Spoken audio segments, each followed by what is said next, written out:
Hey y'all, welcome back to my channel. My name is Mahogany, and in today's video we are making a delicious lemon and garlic butter oven baked salmon. We absolutely love this recipe in my house. I make it at least once a week and we never get tired of it. That's how good it is.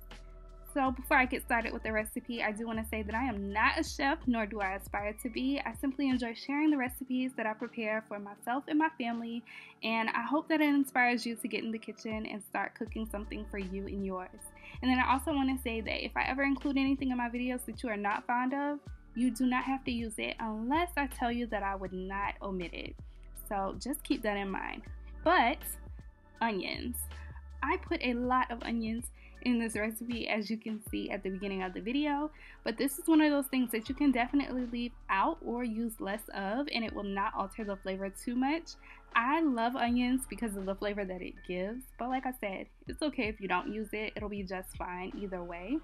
So I'm just going in and giving my onion a pretty nice dice.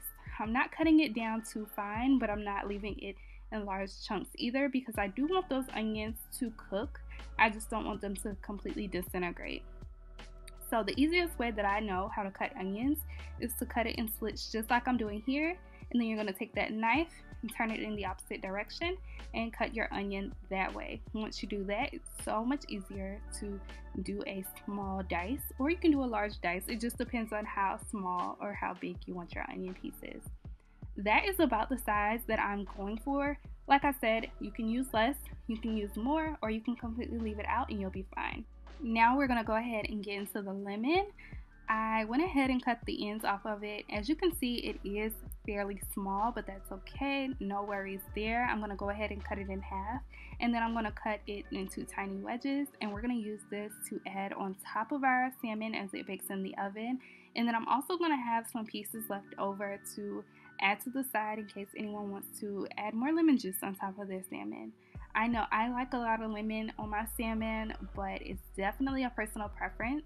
If you don't like as much lemon, you don't have to use as much lemon as I am using. Now I'm going in with another lemon, and I'm just going to cut that lemon in half and squeeze out as much juice as I can from both pieces.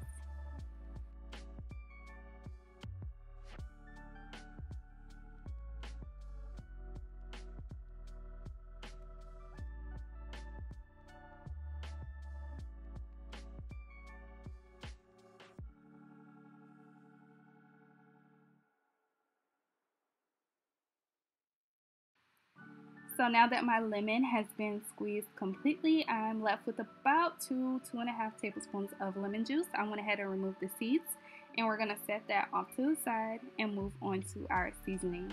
This is my favorite step. So I'm going in with half a teaspoon for all of my seasonings, which is Old Bay. I'm going in with some black pepper.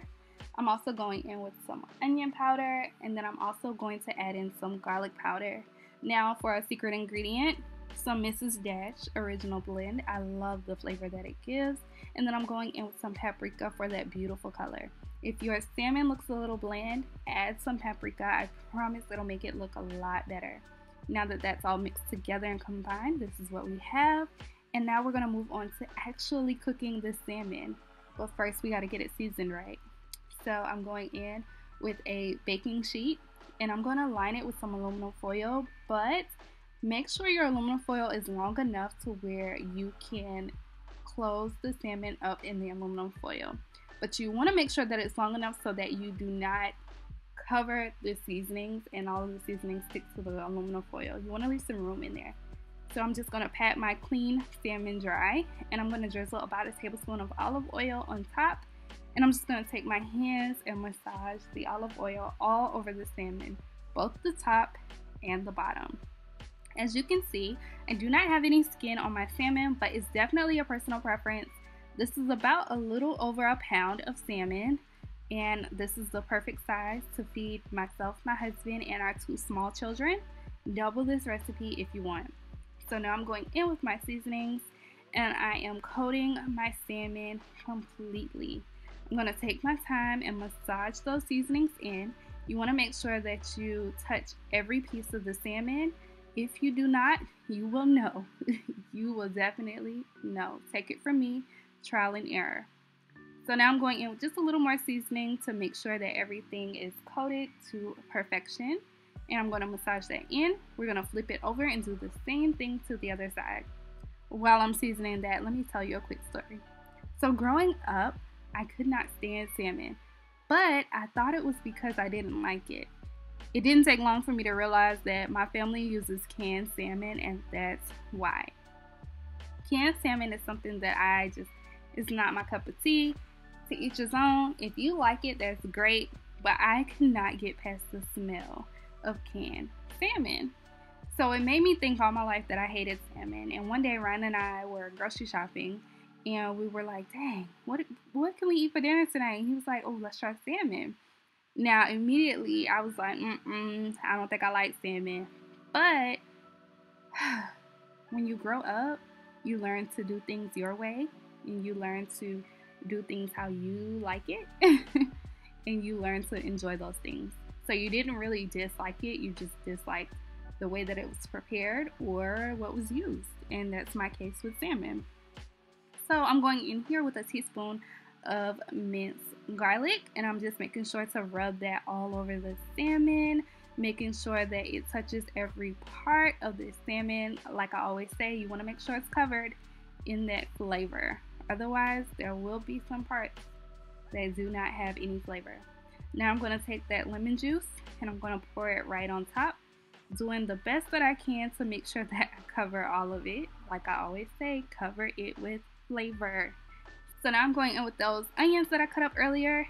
I like to put my onions on top because I like the little extra crunch from the onions.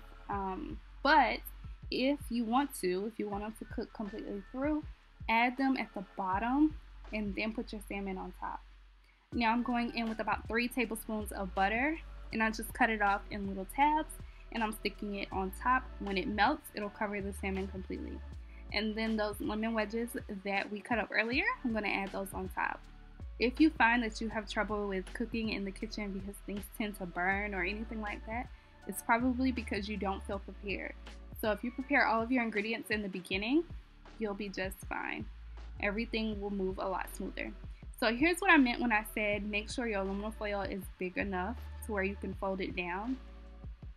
This is why. So when we stick our salmon in the oven, we don't want it to dry out.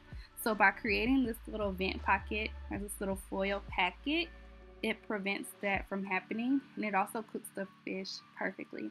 We're going to set it at 425 in the oven for 12 to 15 minutes. And before you know it, this is what you should have. A delicious piece of oven-baked lemon and garlic salmon. Beautiful. Look at all that flavor in that pan. And as you can see, my onions have cooked down a bit, but they are not completely gone. And that's what I love. Look at how perfectly cooked that salmon is. It's flaking apart. So if you enjoyed this video, comment down below, like this video, and don't forget to subscribe. I really enjoyed this recipe and I hope you will too. But I will see you tomorrow. Bye y'all.